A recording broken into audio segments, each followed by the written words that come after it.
World వైడ్‌గా కూడా యాక్చువల్‌గా ఇండియన్స్ అని కాదు, జనరల్‌గా యాంటీ ఇమ్మిగ్రెంట్ ఉద్యమాలనేవి పెరిగినాయి. ముఖ్యంగా ట్రంప్ వచ్చిన తర్వాత మనకి ఒక సర్జ్ అంటారు కదా! ఇది ఎక్కువగా అవ్వడం కనిపిస్తుంది. ఆహ్, సో, సర్జ్ అంటే మన ట్రంపు ఎలక్షన్‌లో రావడమే ప్రధానంగా యాంటీ ఇమ్మిగ్రెంట్ పాలసీ తీసుకున్నాడు. అట్లాగే ఇప్పుడు ఆస్ట్రేలియాలో మార్చ్ ఫర్ ఆస్ట్రేలియా జరిగింది మొన్న. ఐర్లాండ్‌లో భారతీయుల మీద దాడులు జరిగాయి. అట్లాగే వార్సో, డుబ్లిన్, బెర్లిన్ ఇలాంటి నగరాల్లో కూడా విపరీతంగా ఇమ్మిగ్రెంట్స్‌కి వ్యతిరేకంగా ఆందోళనలు చెలరేగుతున్నాయి. ఈ ఈ టైంలో యూకేలో కూడా ముఖ్యంగా లండన్‌లో మొన్న థేమ్స్ నది దగ్గర దాదాపు 150,000 మంది ప్రదర్శన జరిపారనమాట. వీళ్ళు టామీ రాబిన్సన్ అనే ఆయన నాయకత్వంలో ఈ మోస్ట్లీ శాంతియుతంగా జరిగింది. కానీ దాదాపు 26 మంది పోలీసుల్ని అక్కడ బ్రిటిష్ పోలీసులు వాళ్ళని దాడులు చేసి వాళ్ళ మీద అటాక్ చేశారు. అందులో 25 మంది వరకు అరెస్టులు కూడా చేశారు.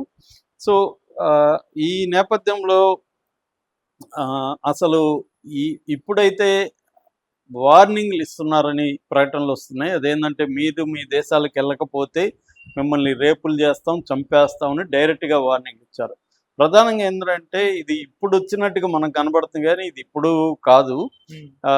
నిజానికి ఏంటంటే 1948లోనే బ్రిటిష్ నేషనాలిటీ యాక్ట్ అని వచ్చింది.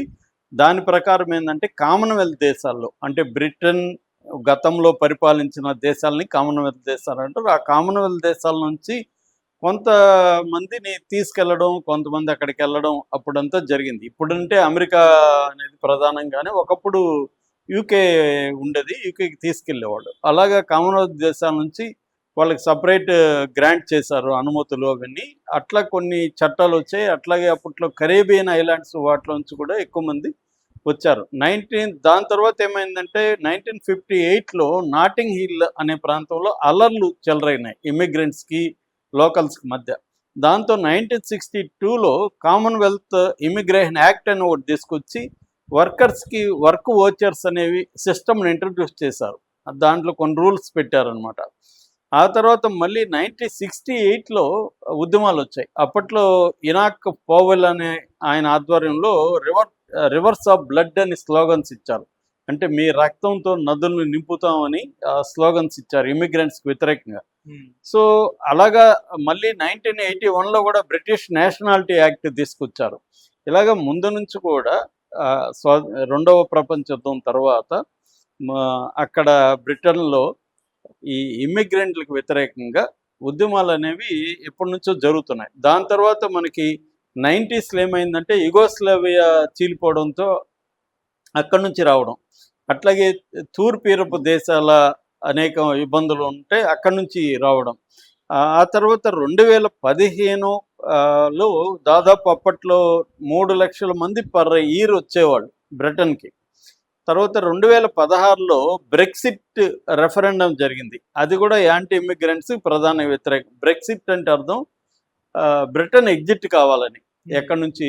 యుఏఈయు అంటే యూరోపియన్ యూనియన్లో నుంచి బ్రిటన్ బయటికి రావాలని ఒక ఉద్యమం జరిగింది. అది కూడా యాంటీ ఇమ్మిగ్రేషన్ అనమాట. అప్పుడు ఓటింగ్ పెడితే కూడా 52% ఇమ్మిగ్రెంట్స్ వెళ్ళిపోవాలి, లీవ్ ద కంట్రీ అన్న దీంతో 52% ఓటే వేశారనమాట అప్పుడు కూడా. ఇప్పుడు ఇది 2016లో. సో అలాగా ఏంటంటే కొన్ని సంస్థలు, బ్రిటిష్ నేషనల్ పార్టీ బీకేపీ అంట, బిఎన్పి, అట్లాగే తర్వాత ఇంగ్లీష్ డిఫెన్స్ లీగ్ అనే ఒక సంస్థ, తర్వాత పేట్రియాటిక్ ఆల్టర్నేటివ్ అని ఇంకొక సంస్థ, ఇలాగా కొన్ని రైటిస్ట్ ఆర్గనైజేషన్స్ యాంటీ ఇమ్మిగ్రెంట్ ఉద్యమాలని ఎప్పటి నుంచో కూడా చేస్తూ ఉన్నారన్నమాట. అంటే వాళ్ళకి ఏమైందంటే నెట్ ఇమ్మిగ్రేషన్ అంటారు. నెట్ అంటే బ్రిటన్ నుంచి బయటికి వెళ్ళేవాళ్ళు బ్రిటన్లోకి వచ్చేవాళ్ళు. బ్రిటన్ అంటే నేను బ్రిటన్ అంటున్నా కానీ బేసిక్గా యూకే. ఇది 4 ప్రాంతాలను కలిపి యూకే అంటారు. Wales, northern Ireland, England, Scotland, ఈ 4 ప్రాంతాలను కలిపి యూకే అంటారు. యునైటెడ్ కింగ్డమ్ అనమాట. సో ఈ యునైటెడ్ కింగ్డమ్లో నెట్ మైగ్రెంట్స్ ఇవాళ ఎంత ఉన్నారంటే, మొత్తం వాళ్ళ పాపులేషన్ వచ్చి యూకే పాపులేషన్ 6,83,00,000 2025 నాటికి. ఇందులో ఇమ్మిగ్రెంట్ పాపులేషన్ ఎంత ఉన్నారంటే 1,27,00,000 ఉన్నారు. అంటే 18% మొత్తం టోటల్ పాపులేషన్లో ఇమ్మిగ్రెంట్స్ ఉన్నారు. ఇమ్మిగ్రెంట్స్ దేశాల వారిగా చూసుకున్నప్పుడు ఎక్కువ ఉండేది ఇండియా నుంచి. ఇండియా నుంచి వెళ్ళిన వాళ్ళు 9,24,000 ఉన్నారు. రెండవది పోలాండ్ 7,43,000 ఉన్నారు. పాకిస్తాన్ 6,24,000 ఉన్నారు. రొమేనియా 5,39,000 ఉన్నారు. ఐర్లాండ్ 4,00,000. టాప్ 5 కంట్రీస్ యూకేలో ఇమిగ్రెంట్స్ ఈ దేశాల నుంచి. అంటే టాప్ 1 వచ్చి ఇండియన్స్ కాబట్టి సహజంగా ఇండియన్స్ మీద ఆ ప్రభావం ఉంటుంది. నెక్స్ట్ పాకిస్తాన్ వాళ్ళు. సో ఇదంతా కూడా నేను దేని నుంచి చెప్తున్నానంటే ఆఫీస్ ఫర్ నేషనల్ స్టాటిస్టిక్స్ అని యూకేలో ఉంది. ఆ సంస్థ ఇచ్చిన డేటా ప్రకారం నేను చెప్తున్నాను అనమాట. సో అంటే ప్రధానంగా ఏంటంటే వీళ్ళు అక్కడికి వెళ్ళే వాళ్ళు నెంబర్ 1 కారణం ఏంటంటే వర్క్ కోసం 40% ఇమ్మిగ్రెంట్స్ పని కోసం వెళ్తున్నారు. 30% ఇమ్మిగ్రెంట్స్ స్టడీ కోసం వెళ్తున్నారు. ఇంకో 30% ఫ్యామిలీ కానీ అసైలం సీకర్స్ అంటారు. అసైలం సీకర్ అంటే మా దేశంలో పరిస్థితులు బాగలేవని చెప్పేవాళ్ళు.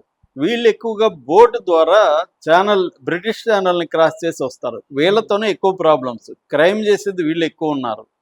ఈ అసైలం స్పీకర్స్ ఏం చేస్తారంటే మా దేశంలో కుదరదు కాబట్టి మీరు మాకు ఆశ్రయం ఇవ్వండి అని చెప్పి వస్తారనమాట. రక్షణ కోసం వస్తారు. ఇలాగా వచ్చేవాళ్ళు లేటెస్ట్ లెక్కల ప్రకారం చూస్తే నెంబర్ 1 కంట్రీ ఎరిత్రియా దేశం నుంచి 20% వస్తున్నారు. నెంబర్ 2 వచ్చి ఆఫ్ఘనిస్తాన్ నుంచి 13% వస్తున్నారు. ఇరాన్ నుంచి 80% వస్తున్నారు. సుడాన్ నుంచి 12% వస్తున్నారు. వియత్నాం నుంచి 8%. అంటే ఆఫ్ఘనిస్తాను, ఎరిత్రియా, సుడాను, ఇరాను, తర్వాత వియత్నాము, ఇరాక్, సిరియా, అల్బేనియా ఈ దేశాల నుంచి అసైలం సీకర్స్ ఇక్కడికి వస్తారన్నమాట. ఈ మొన్న కూడా లాస్ట్ మంత్లో కూడా 28,000 మంది ఆగస్టులో ఈ బోట్ల ద్వారా వస్తున్నారు. సో వీళ్ళకి ఏంటంటే అసైలం సీకర్స్ కాబట్టి వీళ్ళు అక్కడ రక్షణ కోసం వీళ్ళు అక్కడ పెడతారు. వీళ్ళకి ఆల్రెడీ ఆయా దేశాల క్రిమినల్ బ్యాక్గ్రౌండ్ ఉండేవాళ్ళు కూడా ఇక్కడికి వచ్చేస్తున్నారు. సో అక్కడ ఉన్న శిక్షలు తప్పించుకోవడానికి కావచ్చు, మిగతా కావచ్చు. ఆయా దేశాల అంతర్యుద్ధాలు జరుగుతున్నాయి. వీళ్ళలోనే క్రైమ్ రేటు కూడా ఎక్కువ ఉందని చెప్తున్నారు. సో ప్రధానంగా ఏంటంటే